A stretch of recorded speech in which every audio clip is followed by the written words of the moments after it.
Bonjour à tous et à toutes, bienvenue dans cette deuxième émission avec Valérie Bugot. La dernière fois, nous avons parlé de la fraude du non légal et aujourd'hui, on va parler de Révolu Droit, qui est une méthodologie pour mettre en place la grande réinitialisation, mais pas celle de Klaus Schwab, attention, celle qui nous permettra de sortir de la domination, de la prédation des mondialistes, des financiers internationaux et qui nous donne des solutions. Donc, on passe du discours à la réalité avec Valérie Bugot et son concept, sa méthodologie qu'elle va nous détailler, notamment par la charte des valeurs morales, je crois, de Révolu Droit. Bienvenue Valérie, merci d'être avec moi aujourd'hui et bienvenue dans cette émission. Merci beaucoup Chloé de m'avoir réinvitée et je te promets, je serai gentille avec toi aujourd'hui. Oui, alors pour préciser, Valérie n'a pas du tout été agressive avec moi. Je sais qu'on a toutes les deux reçu des retours dans ce sens, mais pas du tout. On s'entend très bien. On est très amis, Valérie et moi. Il n'y a aucun souci entre nous. Donc, rassurez-vous, tout va bien. Tout à fait. Simplement, c'est vrai que le sujet de la fraude au non légal a le don de m'irriter parce que je suis quelque peu harcelée sur ce thème. Et c'est des choses que j'ai abordées déjà des milliers de fois. Donc, c'est vrai que ça finit par m'agacer. Mais Voilà, je vais rester désormais beaucoup plus calme sur le sujet parce qu'effectivement, tout le monde n'écoute pas au même moment la contradiction. Donc, c'est vrai que il faudrait prendre l'habitude d'aller chercher sur les anciennes vidéos ou les anciens écrits que j'ai faits la réponse que j'apporte parce que elle est relativement complète et elle commence même à dater. Et à ce sujet, justement, tu as mis sur ton site les réponses aux principales questions que j'avais pu recueillir suite à notre émission, Absolument. auxquelles vous pourrez vous référer. On le remettra dans le descriptif. Par écrit, oui, exactement en tant qu'article écrit. J'ai répondu clairement aux questions qui avaient été relayées par l'intermédiaire de Chloé. Voilà. Très bien, Valérie. Alors aujourd'hui, donc, on va rentrer dans le vif du sujet. Je vais vous afficher la charte des valeurs intangibles de la France selon Révolu Droit sur le site, c'est révoludroit.fr en un seul mot. Et Absolument. vous voyez, donc il s'agit de réforme des institutions actuelles en France. Et ça comporte, en fait, il y a 8 grands principes fondateurs qui commencent par la personne humaine. Valérie, est-ce que tu veux nous commenter chaque paragraphe? Et moi, je te poserai peut-être des questions sur des parties précises. Bah, je pense qu'il vaut mieux que je remette la charte dans un contexte général de façon à ce que les gens aient une vision plus d'ensemble, un peu plus précise, il me D'accord. semble. Donc, pourquoi est-ce que je n'ai pas fait de constitution mais que j'ai fait une charte? Eh bien, tout simplement parce qu'aujourd'hui, j'ai tiré des leçons des problèmes que nous avons. La constitution, c'est un élément qui est né avec la Révolution, c'est-à-dire au moment de la création du parlementarisme représentatif. La Constitution a deux objectifs. Le premier, c'est de gérer des pouvoirs soi-disant séparés, gérer les relations entre trois pouvoirs soi-disant séparés.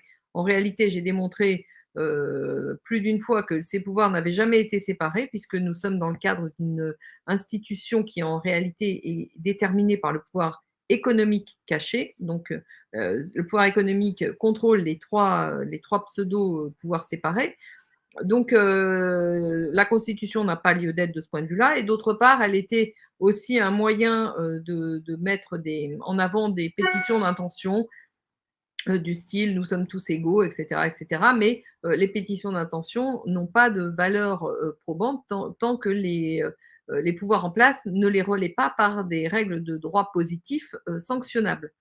Alors, pour pallier, disons pour compenser les carences de ce problème, enfin pour combler, pour changer les choses et remettre de l'ordre et surtout de la justice dans nos institutions, j'ai estimé que ce qui devait nous unir, ce ne sont pas des règles qui organisent des pouvoirs pseudo-séparés, qui organisent la relation entre des pouvoirs pseudo-séparés, mais ce sont des valeurs qui remettent en avant les principes fondamentaux qui ont permis à la civilisation européenne de se développer. Donc la protection de la personne, la recherche de la justice, l'organisation d'un corpus de règles de droit positif autour d'une élaboration de normes de droit naturel qui sont supérieures, intangibles.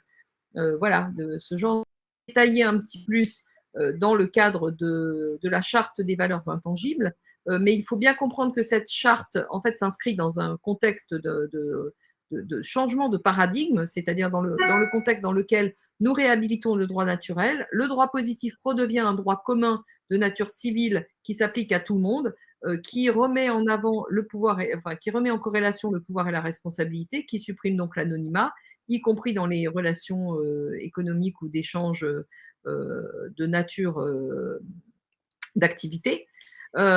Donc, ça passe par la réforme de l'entreprise et qui remet en avant à la fois la personne humaine en tant qu'individu, mais qui s'épanouit dans le cadre d'un groupe lui-même épanoui. C'est-à-dire qu'il y a une place pour l'individu, il y a une place pour l'intérêt commun.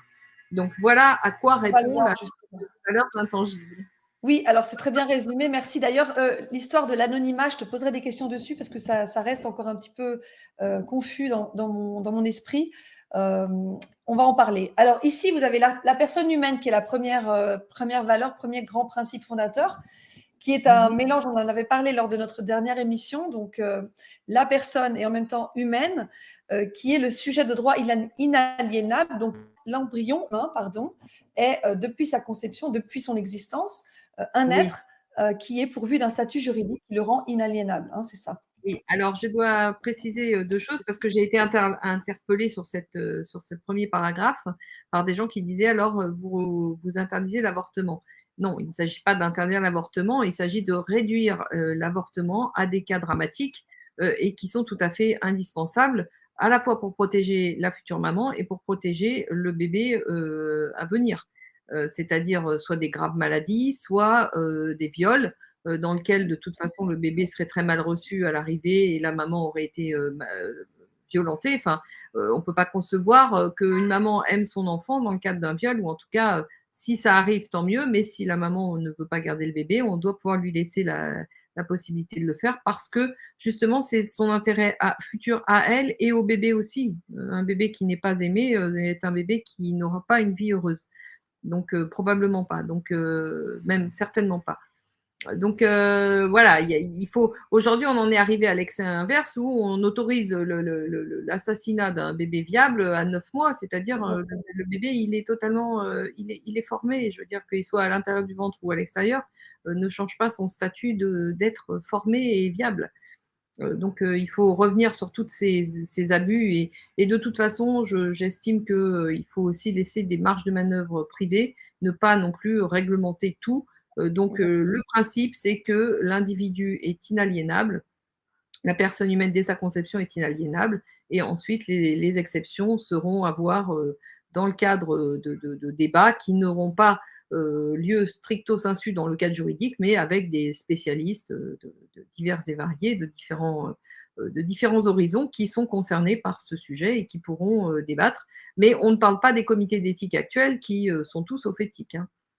Oui, on est d'accord. On est d'accord. Mais alors, ce genre Voilà. d'exception, Valérie, tu les inscris dans quel cadre? C'est-à-dire que ça serait un petit peu. Je les inscris dans le cadre d'exceptions qui seront élaborées dans le cadre du futur code civil de la réélaboration du droit positif, mais qui s'inscrit dans le principe de la charte des valeurs intangibles, dans lequel le principe général, c'est que l'humain, dès sa conception, est inaliénable. Je voulais juste rappeler aussi une petite chose, c'est qu'il y a un pays au monde qui s'appelle la Corée, dans lequel, et là, ça leur a posé un problème, et aujourd'hui, ils vont revenir malheureusement sur ce débat, mais historiquement et culturellement, le bébé qui naît à 1 an, en fait. Donc, dans leur tradition était acquise le fait que finalement, toute la période de gestation était déjà une mise en œuvre de la vie.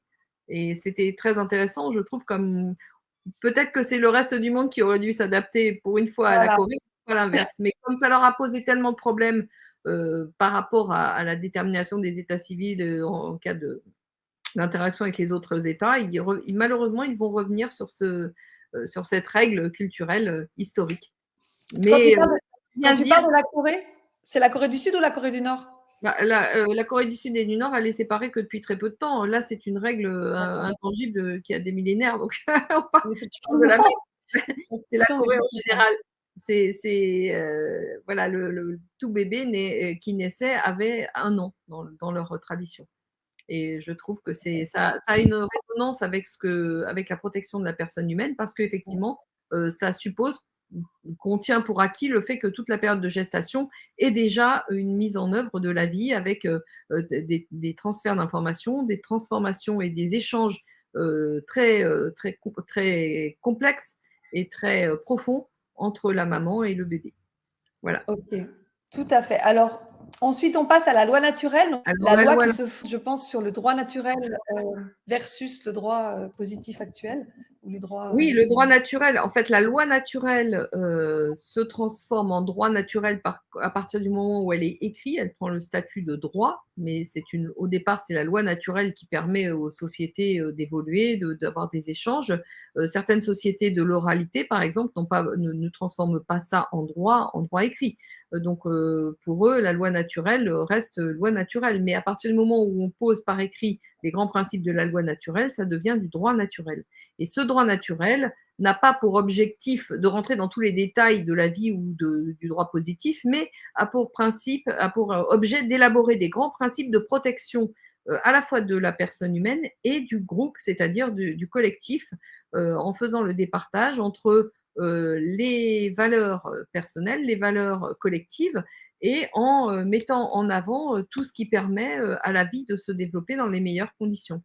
En pensant également à tous les grands principes. Alors pour ce qui concerne les sciences dites humaines, le droit naturel a pour objet d'élaborer, en fait, de mettre par écrit toute l'histoire, toute l'expérimentation humaine, les principes qui sont intangibles sur toute l'histoire de l'humanité. C'est-à-dire, je donne un exemple, souvent l'exemple suivant, c'est que l'existence de contre-pouvoirs est tout à fait vitale à l'existence d'une société et d'une civilisation. Donc, quand il n'y a pas de contre-pouvoir, les choses tournent mal. Donc, ça, c'est une règle du droit naturel qui est en fait simplement une observation, un constat historique de choses qui marchent de façon à évacuer toutes les scories, les erreurs que nous avons fait dans l'histoire humaine. Par exemple, concernant je donne un autre exemple concernant les sciences dites dures. Eh bien, elles ont pour objectif de découvrir la réalité, la vérité des règles qui nous gouvernent. Donc, elles supposent par hypothèse que nous ne savons pas tout. Donc, ça met à bas, en fait, d'élaborer ça en tant que droit naturel, interdit tout ce que nous avons aujourd'hui, les consensus scientifiques, parce que quand on découvre, il n'y a pas de consensus. À un moment, on peut arriver à un consensus, mais ce n'est pas une règle acquise. Voilà, il ne faut pas que la science se transforme en dogme parce que c'est contraire au droit naturel. Voilà, j'ai donné 2 petits exemples, hein, mais il y a beaucoup de choses à élaborer sur ce sujet. Donc, l'existence impérative d'un contre-pouvoir et la fin de la science élaborée par vote ou par consensus ou par cooptation, je ne sais pas. En tout cas, c'est ce qu'on voit aujourd'hui et on voit vers quoi ça dérive. Alors, le droit positif ne doit pas être fondé sur une fiction. Ça, c'est pour mettre fin aux abus de l'anonymat capitalistique. L'anonymat permet l'irresponsabilité. Or, ce qui est une des normes de loi naturelle, c'est que le pouvoir est toujours corrélé par une responsabilité d'égal niveau.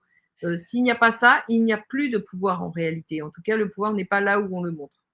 En effet, on peut prendre l'exemple des sociétés anonymes qui sont déchargées de toute responsabilité, y compris quand elles font faillite. Il me semble bien que les biens des Alors, personnes elles ont une certaine responsabilité, mais derrière les sociétés anonymes, ce qui permet de déresponsabiliser, c'est les gens qui ont pris les décisions et qui ne sont pas tenus pour responsables de leurs décisions. On a la même chose au niveau politique parce qu'effectivement, les deux sont fondés sur cette même imposture de pouvoir que nous connaissons.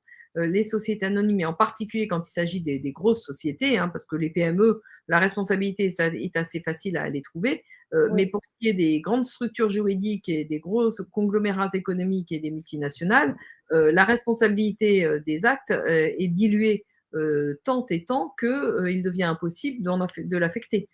Notamment, je pense qu'à Vanguard, quand tu parles de ça, parce que BlackRock, on a quelques idées sur les actionnaires, on en a certains sur Wikipédia, quoi qu'on puisse penser de Wikipédia, mais sur Vanguard, on ne sait pas officiellement quels sont les actionnaires. Justement, Vanguard est actionnaire de BlackRock, mais à l'origine de Vanguard, c'était un fonds financier, le Wellington Oui, Fonds. Donc, oui, c'est une institution qui vient de la City, donc c'est effectivement relié avec toute la finance apatride britannique de l'amirauté. Voilà, l'origine de Vanguard, c'est ça. Et ouais, effectivement, BlackRock est une émanation de Vanguard dans la mesure où c'est un peu la même chose, mais Vanguard est actionnaire. De toute façon, ils sont actionnaires les uns des autres, donc en réalité, on tourne en rond autour d'un petit cercle de gens. Et puis, il faut bien comprendre que dans ces niveaux d'actionnariat, en fait, il suffit d'un tout petit nombre de personnes qui prennent réellement les décisions. Donc, ces personnes-là sont intouchables parce qu'ils ne représentent pas grand-chose, mais en réalité, ils accaparent le pouvoir. en Et les effet, là, richesses, oui, alors ça, on s'en est bien rendu compte ces dernières années notamment. c'est ça. Ensuite, on passe au chapitre 3, au principe numéro 3, la vérité. Donc moi, j'aime beaucoup cette partie-là et elle est très simple à comprendre, très intuitive. Je te laisse la lire. Bah, la recherche de vérité, en fait, doit guider toute l'organisation politique, sociale, économique, juridique, parce que s'il n'y a pas de recherche de la vérité, eh bien, nous tombons dans les abus que nous connaissons aujourd'hui, c'est-à-dire que tout devient contrôlé par une infime minorité que nous avons vue irresponsable avec le paragraphe du dessus. Donc, la recherche de la vérité, c'est indispensable pour, disons, mener une société au sens politique du terme, indispensable pour créer une civilisation, tout simplement parce que c'est le seul moyen pour que les gens puissent supporter et gérer des conflits. Si nous ne cherchons pas la vérité et la justice, le conflit ne pourra jamais être résolu et il ne fera que s'envenimer. Donc, on ne peut plus faire société, en fait. Donc, la recherche de la vérité, au même titre que la recherche de la justice, sont des éléments fondamentaux de la civilisation et du groupe politique, de la viabilité d'un groupe politique. Alors, Tout c'est à vrai fait. au niveau de la justice, mais c'est vrai à tous égards, en fait, dans tout type de conflit, la vérité doit toujours être un objectif à atteindre. Alors, on ne peut pas toujours l'atteindre, mais au moins, la quête de vérité est un moyen qui doit être systématiquement mis en œuvre. Et oui. Et tu complètes justement en disant que la vérité, donc, elle est source du droit et finalité de la justice. Si le monde marchait comme ça actuellement, on n'aurait pas les problèmes qu'on connaît. Bah, Ah c'est bon. parce que nous avons abandonné ces principes, Mhm. ces idéaux juridiques. Et nous avons en même temps abandonné Oui, la civilisation, comme tout le monde peut le remarquer aujourd'hui. en effet.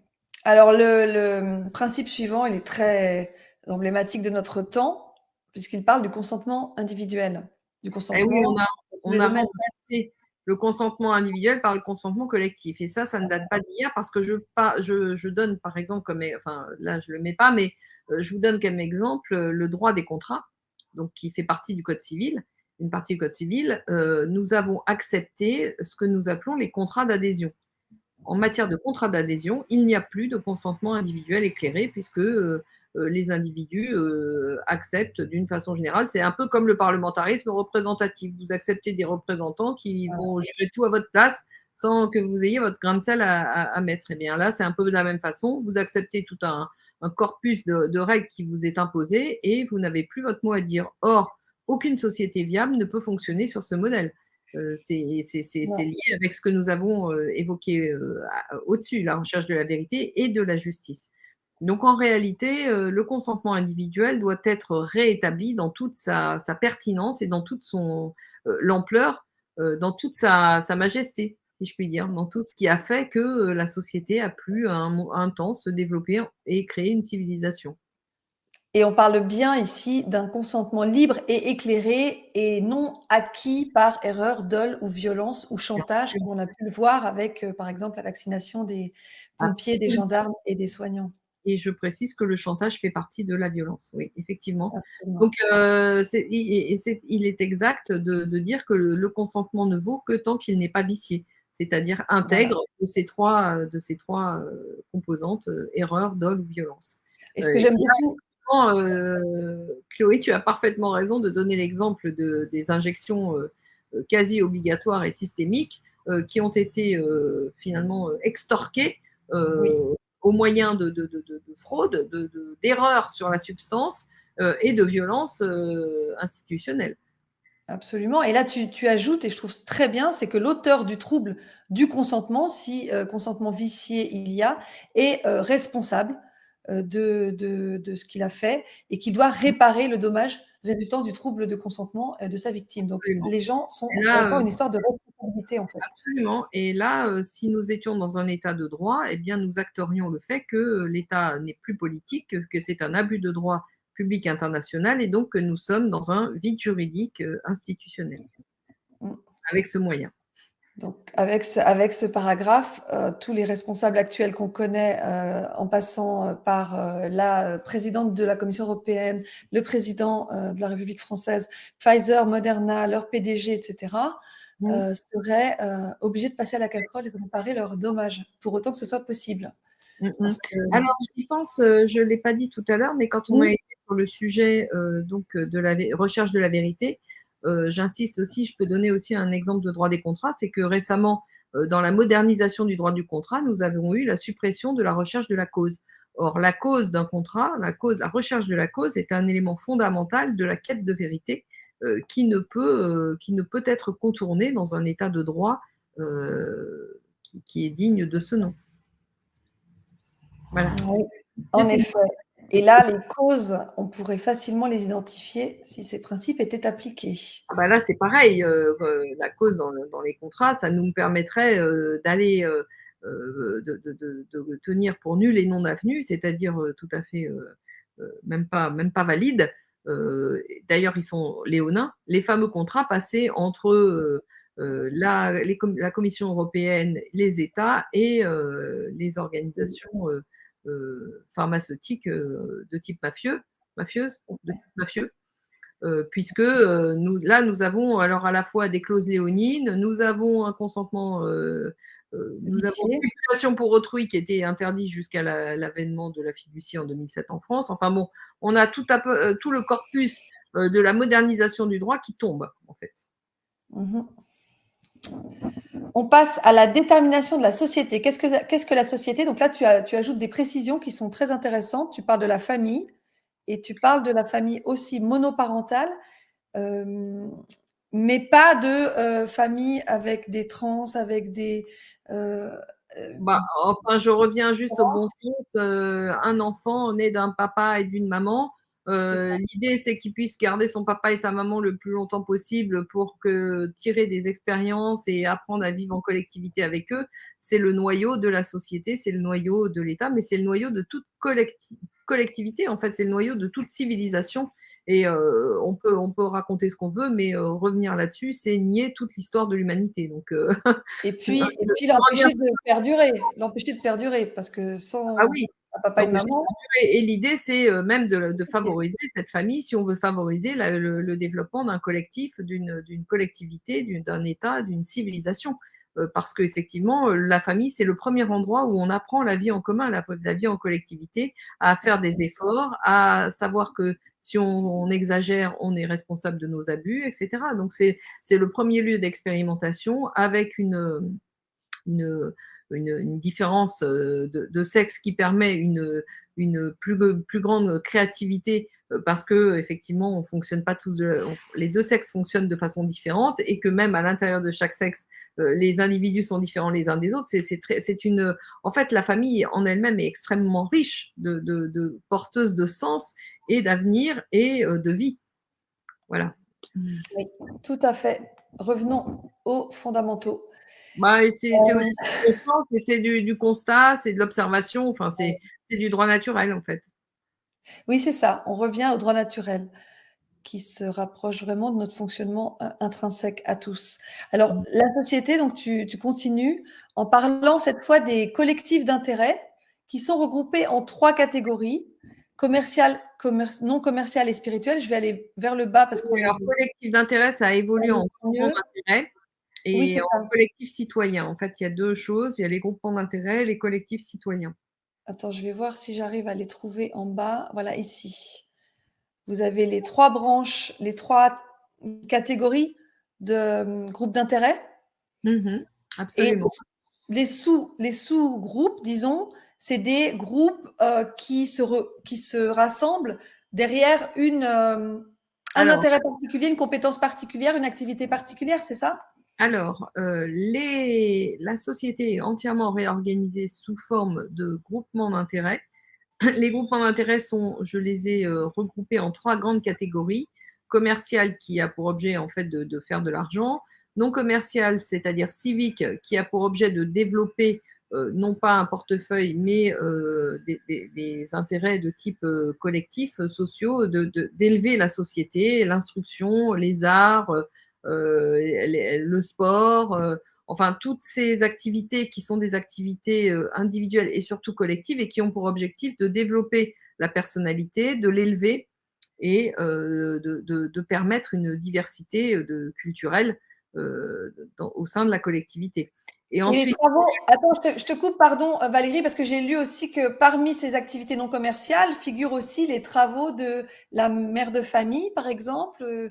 absolument, puisque une maman qui élève ses enfants a toute sa place, doit retrouver le statut social qu'on lui a retiré. C'est que c'est un travail pour le collectif, c'est-à-dire que la maman qui élève ses enfants, elle se dévoue pour leur permettre d'avoir des repères dignes de ce nom.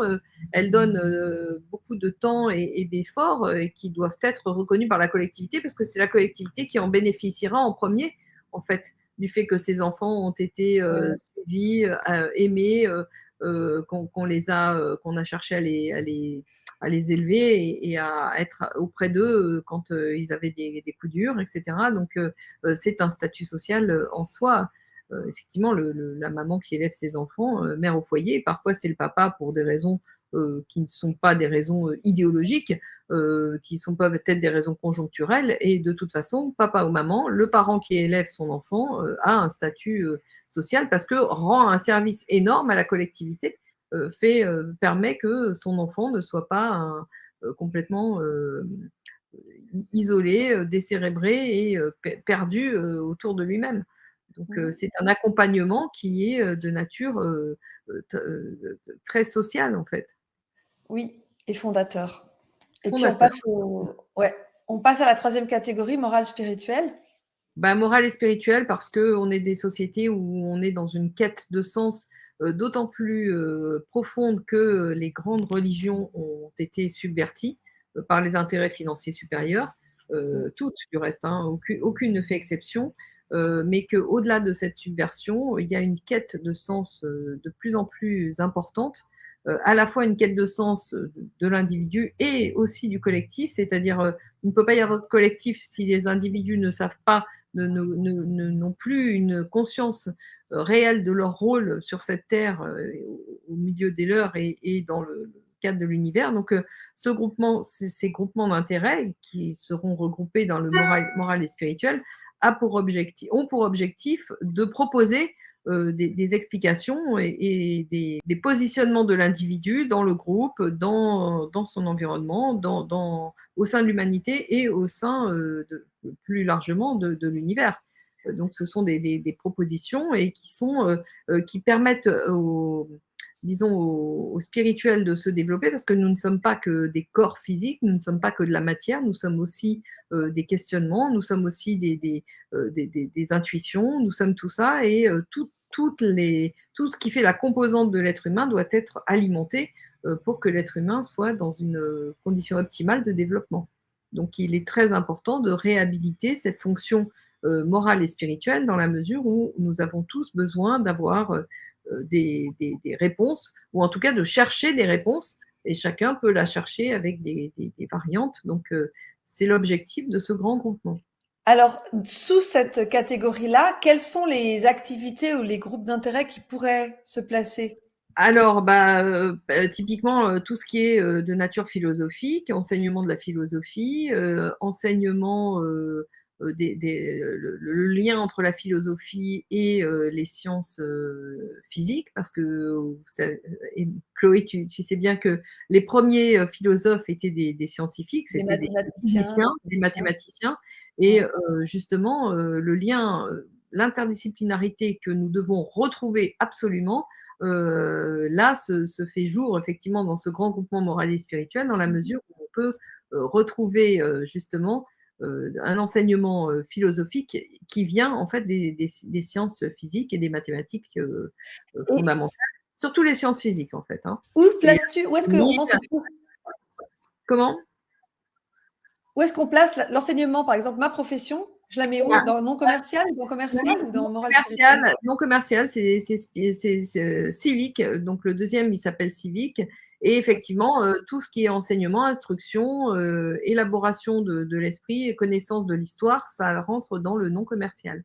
Ok, d'accord. Comme ça, on se prépare pour mettre en Et place alors, tout ça. j'ajoute aussi dans le spirituel, les grandes religions peuvent proposer eux-mêmes des groupements d'intérêt qui permettent aux citoyens de se retrouver et d'élaborer sur des concepts spirituels, des concepts de proposition d'explication du monde qui nous environne, etc. Donc, les grandes religions ont évidemment leur place. Et puis, ce qui compte surtout, c'est de pouvoir réinvestir en fait tous ces questionnements que l'homme spontanément a et qu'on ne peut plus ignorer. Voilà. Et alors, les collectifs citoyens, je sais que tu as déjà fait plusieurs fois tu as expliqué la différence entre groupement d'intérêt et collectif citoyen. Le mandat impératif et le principe de subsidiarité sont valables dans toutes les activités, toute la société, que ce soit dans les groupements d'intérêt, dans les collectifs citoyens, au Ok. niveau du gouvernement, au niveau du chef d'État. Donc ça, c'est les deux principes qui sont intangibles, qui sont valables partout, à toutes les étapes du développement de la collectivité. Néanmoins, la différence fondamentale entre groupement d'intérêt et collectif citoyen, c'est que groupements d'intérêt sont organisés par type d'activité. Donc, Oui. les cordonniers, les philosophes, Les enseignants. voilà, les naturopathes, les pharmaciens, les enseignants, les sportifs, enfin les danseurs, enfin, tu vois, Oui, oui, oui, oui. C'est ce groupement sont des d'intérêt. groupements d'intérêt. En revanche, les collectifs citoyens ont pour objectif d'être les garants de la vie locale. C'est-à-dire que on pourrait considérer, si on voulait faire une comparaison avec aujourd'hui, c'est qu'ils sont le substrat, la base sur laquelle le maire,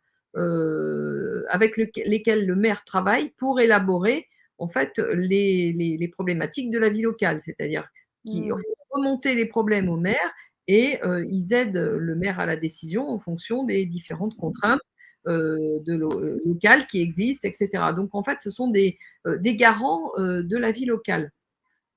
Donc Et c'est les gestionnaires de la cité, quoi. absolument, c'est Les politiciens dans le sens noble. non, parce que le groupement d'intérêt fait partie aussi de la politique. Oui, Parce que le d'accord, groupement dans une d'intérêt certaine mesure. OK. s'autogère, organise sa régulation, sa réglementation, la gestion des conflits, l'affectation monétaire, donc tout ça, ça rentre aussi dans le cadre de la politique. En fait, c'est tout un Oui, mode d'emploi de réinvestissement du concept de politique au de la sens noble du terme, c'est-à-dire que chaque citoyen redevient porteur d'une partie politique de l'État en tant que dans sa vie quotidienne et dans sa vie courante. Alors peut-être qu'on peut dire que les collectifs citoyens s'occupent de gérer les structures, l'organisation et que les groupements d'intérêt, sont le cœur du fonctionnement économique et social, enfin Les bon, groupements peut-être que je résume d'intérêt un peu sont au vulgairement, cœur mais du fonctionnement économique et social et les collectifs citoyens aussi, mais en charge de la gestion du local, ouais, c'est des ça. problématiques locales. Voilà. D'accord. C'est pas, alors que les problématiques sont thématiques avec les groupements d'intérêt. C'est Ouais, pas local. Voilà. c'est pas local. Enfin, Alors ça peut aussi, les groupements d'intérêt sont nécessairement aussi organisés en local, mais ils ont la vocation d'être national, alors que les collectifs citoyens n'ont aucune vocation à devenir national. OK, Ils je restent comprends mieux. local. Donc c'est une échelle qui est différente, en fait, C'est une échelle et un thème, et le thème. Ouais, heu, un contenu qui est différent oui, oui, et oui, ne tout sont à pas fait. des mêmes sujets. Alors, une fois qu'on a mis qu'on s'est regroupé dans une activité, donc dans un groupement d'intérêt ou dans le collectif citoyen qui peut être, je pense, Tous les individus sont fluide. obligatoirement tous les individus sont obligatoirement, membres d'un groupement d'intérêt parce que, là, c'est à titre politique. Ils peuvent devenir clients de plein de groupements d'intérêt. C'est-à-dire que si vous êtes professeur de français, ça ne vous empêche pas d'aller prendre des cours de danse ou de faire du yoga ou de faire du karaté. Tout à Donc, fait. vous êtes client du cours de yoga, du cours de danse ou de karaté, mais vous êtes politiquement impliqué dans l'organisation du groupement d'intérêt que vous avez choisi. En l'occurrence, ça serait l'instruction publique. Vous pouvez choisir un groupement d'intérêt qui n'est pas en rapport avec votre métier, mais ceci étant donné les heures nécessaires à l'organisation de ce groupement et que vous devez vous investir dedans et que c'est lui qui gérera toutes les contraintes sociales, c'est-à-dire de sécurité sociale et de retraite et tout ça. Donc, il est quand même beaucoup plus, il est recommandé que ça devienne votre métier.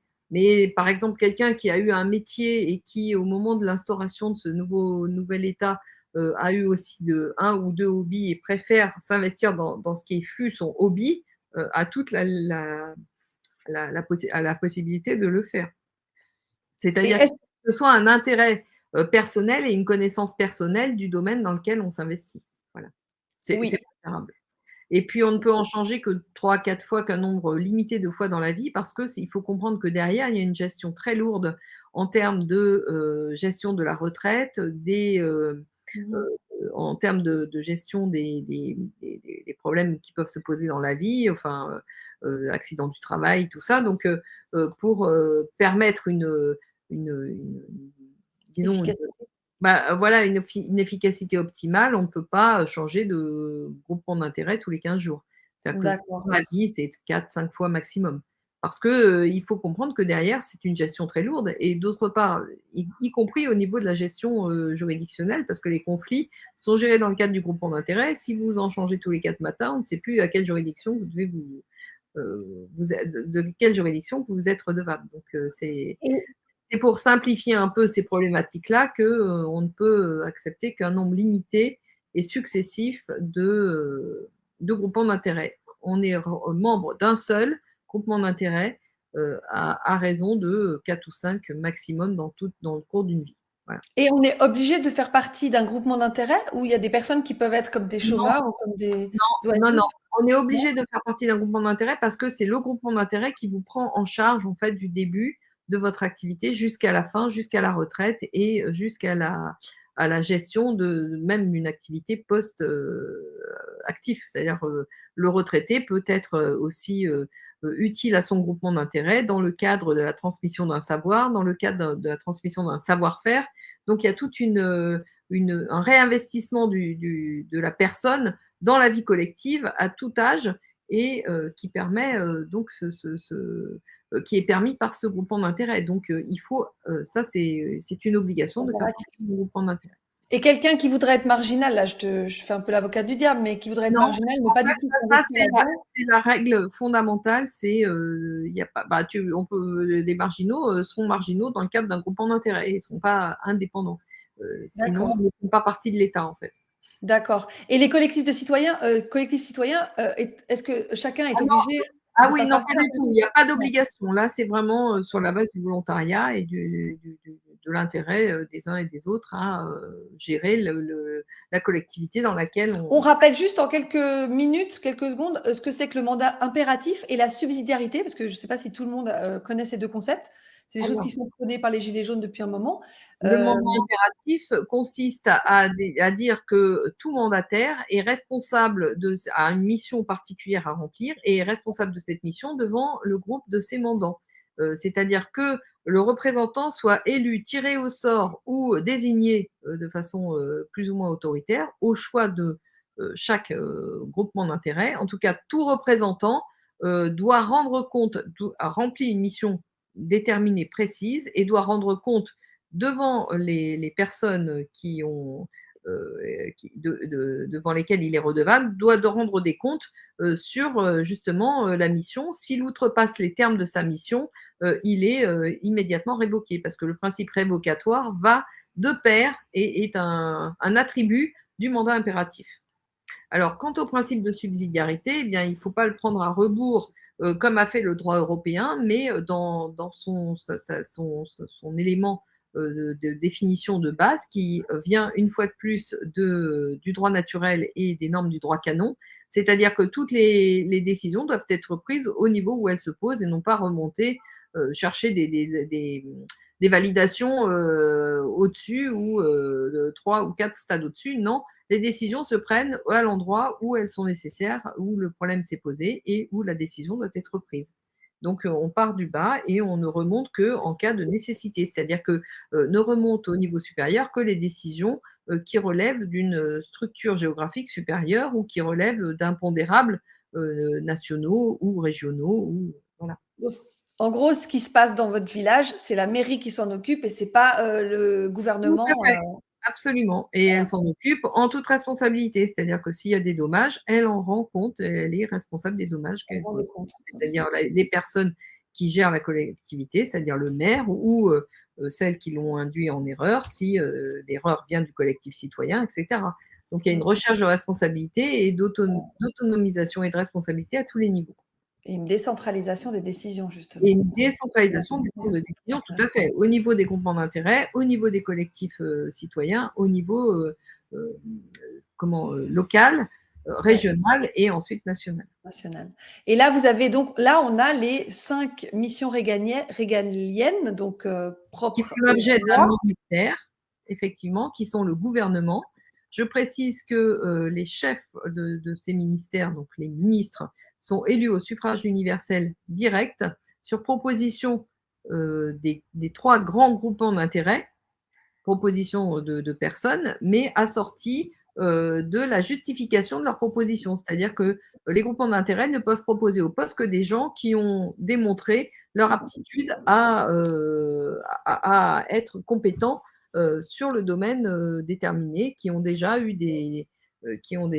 montré des réalisations ou qui ont montré qu'ils étaient aptes à remplir cette fonction particulière. Donc, Donc c'est tous un les suffrage groupements, universel compliqué parce qu'il est préalablement au vote, il y a l'envoi de tous les papiers justificatifs de chacun des candidats proposés. Donc, par exemple, le grand groupement d'intérêt commercial va proposer un ministre pour faire le droit, un ministre de dire le droit, un ministre pour gérer la monnaie, un ministre des forces de l'ordre et un ministre de la langue française. Et dans ses propositions, il doit expliquer pourquoi il a choisi cette personne plutôt qu'une autre. Pareil pour ces grands groupements d'intérêt non commercial et pareil pour le moral et spirituel. Ce qui fait que pour chaque poste, vous avez 3 candidats qui viennent d'un grand groupement d'intérêt différent. Et le candidat a été débattu en interne dans chacun des grands groupements d'intérêt en fonction de tous les groupements d'intérêt qui le constituent et qui ont donné leur avis, qui ont fait préalablement sélectionner des candidats. donc, Toujours sur justificatif, hein. mais ça veut dire que par exemple, sous le groupement d'intérêt commercial, toutes les communautés d'intérêt, tous les groupements d'intérêt vont devoir se mettre d'accord sur 5 personnes, Oui. juste, voilà. Oui, alors on peut imaginer que effectivement chacun propose 2 candidats pour chacun des ministères. On peut imaginer ça. C'est pas limitatif, mais il faut quand même que ce soit un peu limitatif parce que vous pouvez pas au suffrage universel direct proposer 10 000 candidats pour un poste. Donc il faut En se effet. mettre d'accord sur des règles. Mais si vous voulez, si tu veux, Chloé, la méthodologie, c'est celle de dire on propose, chacun des grands groupements d'intérêt propose 1, 2 ou 3 candidats pour le poste. 3, c'est le maxi, à mon avis, c'est plutôt 2. Ouais. Et ces candidats sont justifiés par des antécédents, une capacité effective à remplir le poste démontrée. Mais j'imagine qu'il y aura un bureau de vérification des dossiers parce que pour Oui, oui, oui, il faudra oui, effectivement organiser tout ça. Tu as mmh, parfaitement raison. OK. Mais de toute façon, dans Et la mesure où tout peut être contesté, c'est-à-dire que dans le cadre des préfets enfin les préfets en tant que missi dominici, qui sont des émissaires du chef d'État, qui lui-même est également élu au suffrage universel direct dans les mêmes conditions. Donc, on élit 5 ministres plus le chef de l'État. Eh bien, si tu veux, il y a quand même des contre-pouvoirs qui font que s'il y a des personnalités qui sont contestées, elles ont les moyens la contestation a des moyens d'expression. Voilà. d'accord, Nous n'avons ça c'est plus important. Bien aujourd'hui sûr. dans notre système Dans le politique. monopole de la pensée et de la décision.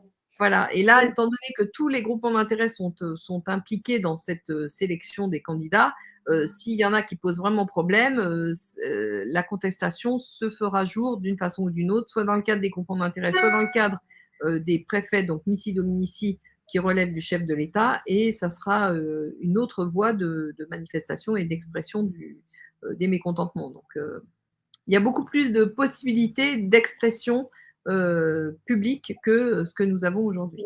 De ce qu'on connaît maintenant. Et là, je remarque aussi que dans les missions régaliennes, on a récupéré la gestion de la monnaie, Et ce qui n'est plus le la cas gestion avec monétaire, les banques actuelles. ah bah oui, parce qu'il n'y a plus dans Révolu Droit, il n'y a plus de banque stricto sensu avec des intérêts privés, c'est-à-dire que la monnaie est gérée par les 3 grands groupements commerciaux, plus par le ministre de la Monnaie pour ce qui est la monnaie gouv, qui est toutes les fonctions administratives. Il y a des fonctions administratives dans les groupements d'intérêt, il y a des fonctions administratives au sein des ministères. Donc tout ça, c'est géré par la monnaie gouv et donc centralisé, en tout cas coordonné au niveau national par le ministre de la Monnaie. Alors effectivement, il y a quand même des enjeux de gestion qui sont derrière, ça c'est sûr. Donc c'est pas la fonction de gestion de monnaie qui est aujourd'hui traditionnellement acquise aux banquiers qui cachent des intérêts privés, là ne sera qu'au bénéfice de l'intérêt commun, puisque c'est à nouveau le collectif qui gère en fait la monnaie dont il aura besoin pour se développer. Voilà. Et il y a aussi des conditions qui font qu'il ne faut pas qu'il y ait trop de monnaie en circulation. Enfin, tout ça est prévu dans la gestion monétaire. Et le chef d'État, pour finir avec cette page, comment émerge-t-il? Comment est-il élu? Sur la monnaie, juste, je voulais ajouter, Chloé, que en fait, les impôts, dans ce nouveau système, il n'y a pas d'impôt, il n'y a plus d'impôt au sens des taxes que nous connaissons aujourd'hui. L'impôt ne sert qu'à une chose, c'est à réguler la masse monétaire en circulation. C'est-à-dire que si à un moment il y a trop d'impôts, trop de monnaie en circulation, trop de monnaie, par exemple, trop de monnaie com, on lève un impôt pour réduire la masse des coms en circulation dans le cadre du franc, puisque le franc est un franc composite avec différentes composantes, donc le com, le civic, le SPI et le gouv. Et en cas d'excès d'une des parties de monnaie, on lève un impôt sur cette partie seulement qui n'impacte pas les autres participants. Donc ça réduit aussi, ça lisse un peu, ça limite les dérives en termes et les injustices en termes d'inflation, voilà. de concentration des richesses. Et donc, on revient au franc. Alors, c'est ça, Valérie? Oui, la monnaie, c'est une monnaie d'État. Je l'ai appelé le franc par communauté, puis par culture historique. La monnaie française a souvent été le franc, donc je l'ai appelé le franc, mais bon, c'est pas décidé à l'avance. Son nom n'a pas tellement d'importance. Ce qui a de l'importance, c'est la structure et son fonctionnement. Et alors, comment élit-on, choisit-on, ou comment est tiré au sort, je ne sais pas, le chef d'État? Ah bah, de la même façon que les ministres, exactement sur le même modèle. Mais le chef d'État, lui, a des secrétaires d'État détachés qu'il nomme, lui, par contre, qui sont sous son autorité directe et qui sont nommés et révoqués par lui concernant la gestion du personnel détaché. Donc, il s'agit des missi dominici dont je parlais, qu'on peut appeler aussi préfets, mais qui ne sont pas l'équivalent des préfets actuels.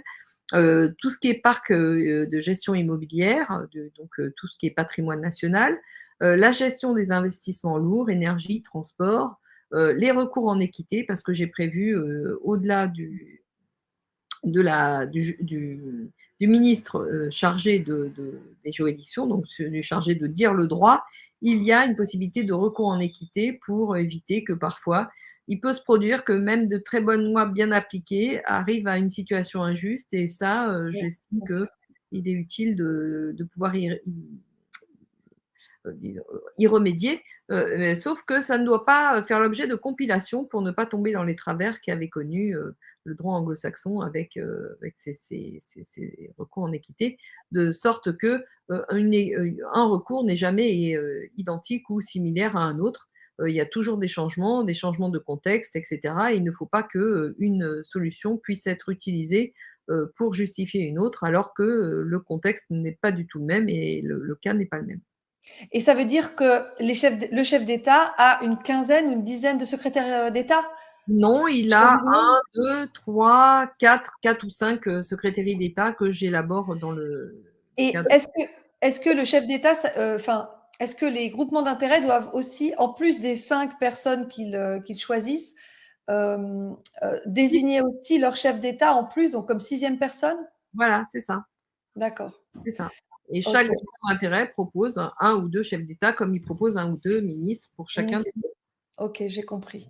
Alors, on va revenir juste à la fin de cette charte on était arrivé à la société. On continue avec la société qui était donc un peu plus haut. Donc vous aviez la famille qui était juste là, et puis ensuite on parlait donc des collectifs d'intérêt, enfin des collectifs citoyens et des groupements d'intérêt. Ça, je crois qu'on en a bien, on a Voilà. bien expliqué. Le Euh, gouvernement aussi, on a Ça expliqué aussi, que les membres ouais, étaient choisis avec un CV je crois détaillé. voilà. Bon, Et on a trois grands. parlé vraiment, j'ai évoqué la liberté de prescription, les soins du médecin qui font partie Ah des oui, valeurs fondamentales de la nation parce que quand même on a très bien. assisté à des aberrations tout à fait Eh oui. euh, enfin, sidérantes. Et Délétère. Le chef d'État s'instaure médecin public en chef, donc non, ça, il ne faut C'est plus ça. voir ça. Des fonctionnaires d'ARS qui deviennent des prescripteurs généraux d'injection, non, là, ça ne sera plus possible. Voilà, donc les médecins sont réhabilités dans leur Les possibilité médecins donc, sont de réhabilités prescrire. et le consentement du patient également. C'est-à-dire que le médecin n'est plus tout puissant, c'est-à-dire que le patient est à nouveau investi dans le choix des soins, dans la volonté ou pas d'être soigné. Donc le patient retrouve aussi une fonction sociale en tant qu'il a son consentement à donner et qu'il est le principal intéressé à recevoir les soins. Donc le médecin n'est là que pour lui faire des propositions et le patient, lui, a la liberté de choix, Voilà. récupère sa liberté de choix totale. Il reste libre de refuser un traitement médical quel qu'il soit et on réhabilite aussi les principes du serment d'Hippocrate tant qu'on y est. Absolument. On parle d'internement psychiatrique. Donc explique-nous un petit peu. On est Euh, subordonné à la ah oui, décision du comité médical, donc il faut qu'il y ait 5 personnes qui oui, parce décident. que on assiste aussi, il y a eu historiquement et au XXe siècle, ça a été assez développé, les dérives d'internement des dissidents politiques. Donc Eh oui. ça ne doit plus pouvoir se produire. Il n'y a plus de fonction médicale ou spirituelle ou autre. Il n'y a plus de vase clos, c'est-à-dire d'endroits où un droit de regard public n'est pas possible. C'est-à-dire que tout doit être contestable et doit être de pouvoir être contesté, voilà, toute décision. Et en particulier pour ce qui concerne la psychiatrie, il y a eu tellement de dérives au XXe siècle et dans les expérimentations, etc., avec les projets MK Ultra et tout le bazar, que j'ai estimé utile d'encadrer cette fonction en exigeant la décision d'un comité médical de 5 personnes sans conflit d'intérêt par rapport à la personne internée, qu'un recours est d'ordre public et que si les membres du comité ne sont pas indépendants, ils sont gravement sanctionnés au titre de crime avec préméditation avec des circonstances aggravantes. C'est-à-dire que vraiment, on réhabilite la notion de responsabilité du médecin psychiatre face aux actes qu'il peut être amené à faire et aux décisions graves qu'il peut être amené à prendre.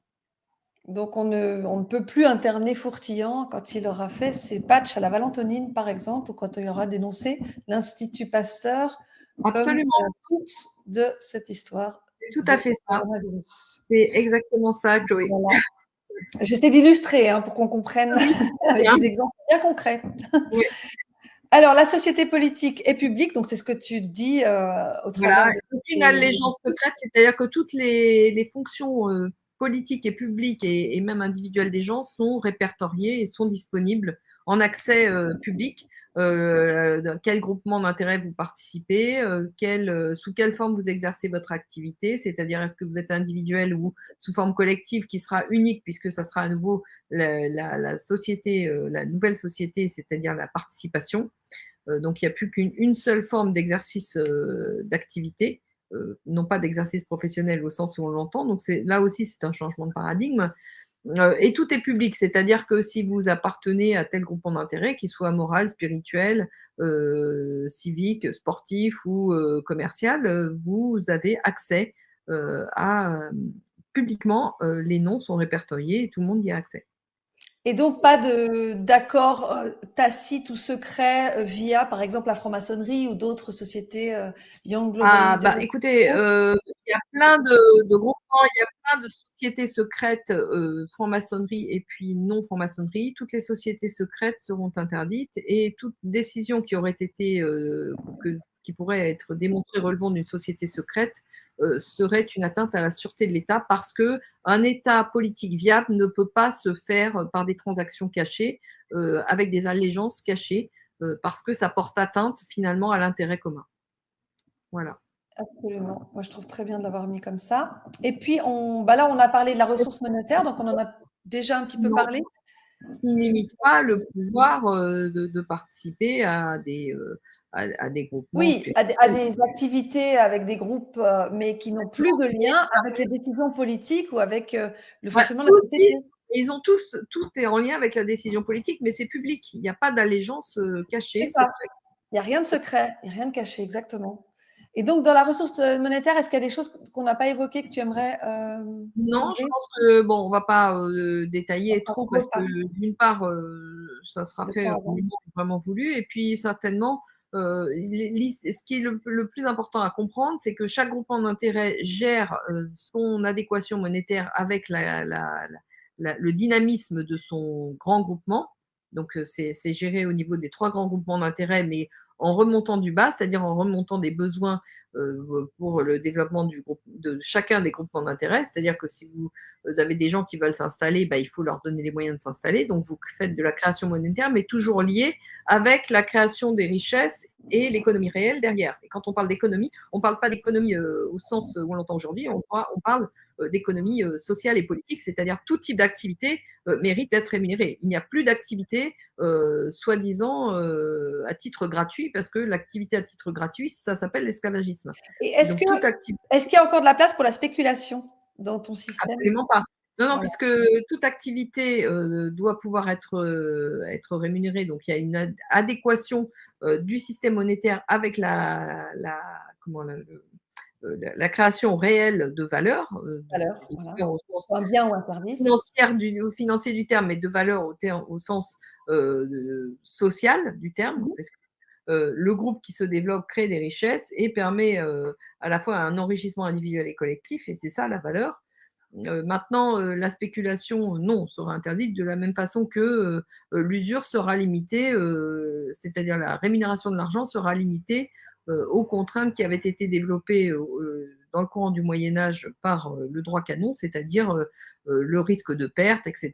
Il y a trois possibilités de rémunérer l'argent, mais certainement pas l'usure et des conditions qui seraient stricto sensu financières. Ok. Il y a un plafond pour le pourcentage d'intérêt qui serait accepté Ah en oui, cas justement, c'est d'usure. de ça dont on parle là. Il y Oui, a voilà. Il l'usure, serait à mais combien? l'usure qui sera limitée au fait que si vous prêtez de l'argent que vous avez, d'abord, vous ne pourrez pas prêter de l'argent que vous n'avez pas. Déjà, ça limite beaucoup la Ah, spéculation. ça change beaucoup de choses, ça. Et ça change tout. Eh oui. Et d'autre part, si vous prêtez de l'argent, il est à peu près normal qu'on vous donne un intérêt parce que vous vous privez vous-même de la possibilité d'utiliser cet argent que vous n'avez donc plus, qu'il y a une possibilité pour que l'argent que vous ayez prêté disparaisse parce que la personne à qui vous l'avez prêté disparaîtrait, par exemple. Donc, il y a trois petites conditions très restrictives à la rémunération de l'argent, mais qui restent au-delà de, enfin, pas plus de entre 1 et 2 pas plus. Donc, on reste Et, assez bas, c'est bien. et de toute façon, il n'est plus possible de prêter de l'argent que vous n'avez pas. Contrairement à ce que font les banques. Euh, Oui, les parce 5 que les prérogatives. besoins financiers réels seront gérés par la création monétaire. Oui. Et ensuite, quand la création monétaire devient trop importante, on lève un impôt dans la catégorie monétaire déterminée pour remettre en adéquation la monnaie en circulation.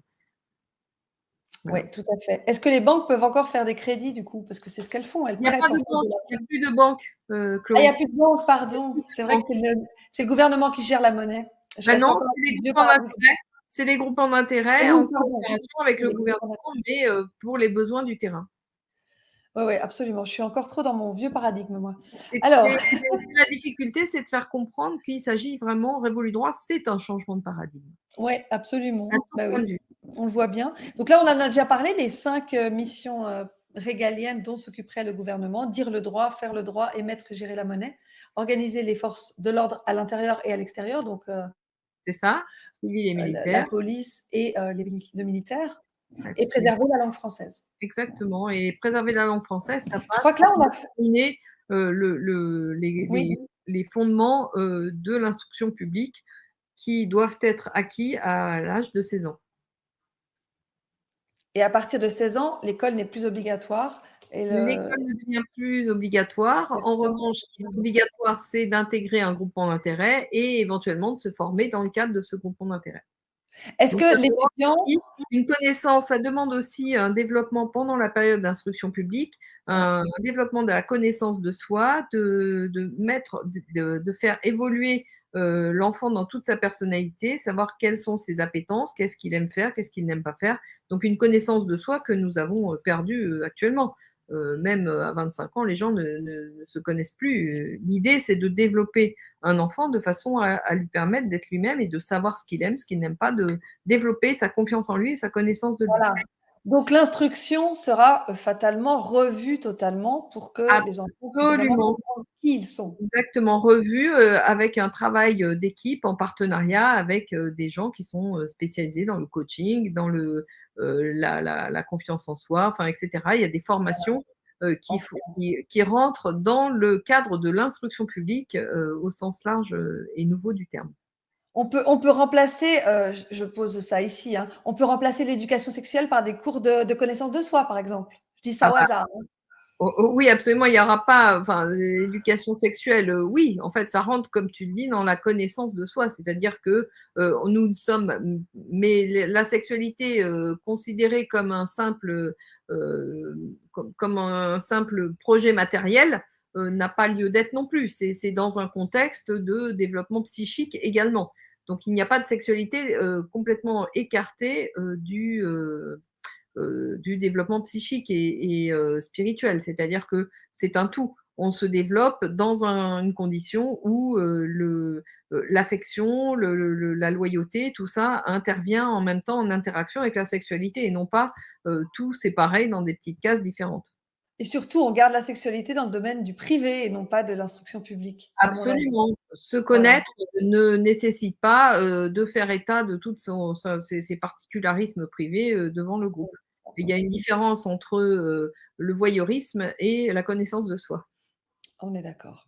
Écoute, je pense qu'on a couvert l'ensemble des thèmes les plus importants de ta charte, de votre charte sur ce site, sur ton site Révolu Droit. Ce concept a été élaboré en combien de temps, Valérie? Toutes les parties de Ah, cette charte? en fait, pour tout te dire, Chloé, moi, étant donné qu'en travaillant sur l'entreprise, j'ai travaillé sur les rapports de force, en fait, la conception de l'organisation de l'État, c'est venu au fur et à mesure. Et dans mon premier livre, Des raisons cachées du désordre mondial, à la fin, j'élabore les premiers concepts de la réforme institutionnelle. Mais ces concepts ont évolué au fur et à mesure que je réfléchissais dessus. Et quelques personnes m'ont rejoint, donc nous avons réfléchi, continué à réfléchir collectivement dessus. Ce travail n'est pas fini, il est toujours en élaboration. Je travaille avec de plus en plus de gens sur des sujets particuliers et sur des sujets collectifs. Donc, je suis plus toute seule à élaborer Révolu Droit, et tant mieux parce que Révolu Droit ne m'appartient pas. Révolu Droit appartient aux Français et appartient aux compétences qui veulent bien se manifester. Donc, en réalité, c'est un projet réellement collectif sur lequel nous travaillons en collectivité, donc avec des Oui, je te équipes. remercie. Je te remercie pour Et ce j'invite tout le travail monde qui est en cours. à nous rejoindre, soit dans le cadre d'un groupement d'intérêt, soit dans le cadre d'un collectif citoyen, à venir contacter le site pour créer ou développer ce genre d'organisation, et aussi pour ceux qui sont intéressés par des thèmes particuliers, se manifester sur ce cas pour voir si on peut organiser des groupes de travail ou des choses comme ça. Voilà, donc vous pouvez cliquer sur, taper ce que je viens de vous afficher à l'écran, révoludroit.fr. Vous tombez sur le site de Valérie, vous pouvez adhérer et ensuite participer à l'organisation et aux propositions de l'élaboration de la charte, C'est entre ça. autres. Non, pas la charte, mais La l'élaboration charte, mais des disons, détails du fonctionnement de l'État nouveau Ouais. que nous allons créer tous ensemble. Chloé, je te remercie 1000 et 1000 fois. Ça a été formidable d'avoir pu expliquer tout ça. Et j'espère qu'on aura des retours de cette émission. J'en suis sûre, j'en suis persuadée. On attend vos remarques, vos questions, vos commentaires et on va se quitter. Valérie, tu nous l'avais déjà dit la dernière fois et c'est toi qui as choisi la chanson que je valide à 100%. C'est le chant des partisans qui était le chant des résistants sous la Deuxième Guerre. Donc on y va. On se dit à très bientôt. Merci Chloé, à très bientôt et bonne fin de journée. Merci Valérie, merci d'avoir été avec moi et merci à vous tous d'avoir suivi cette émission. Je vous embrasse très fort. À bientôt.